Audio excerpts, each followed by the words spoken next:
అధ్యక్ష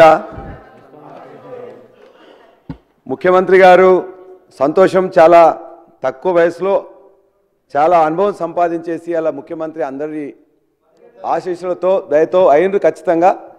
కానీ వాళ్ళు ఇప్పుడు మాట్లాడిన దరిదాపుగా గంట సమయంలో కూడా ప్రజలకు సంబంధించిన విషయాల్లో కాకుండా అనేక వారు కొన్ని మాట్లాడినరు. తప్పనిసరిగా తెలంగాణ తల్లిని గత ప్రభుత్వం కానీ లేక బీఆర్ఎస్ ప్రభుత్వం 2014 తర్వాత వచ్చి చేసింది కాదు అధ్యక్ష.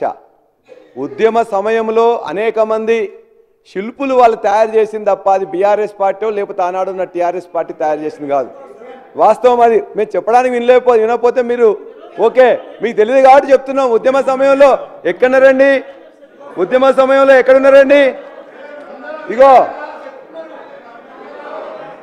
తెలంగాణ ఉద్యమ సమయంలో అదేవిధంగా వారు చెప్పారు జయ జయ హే తెలంగాణ అని చెప్పేసి కొత్త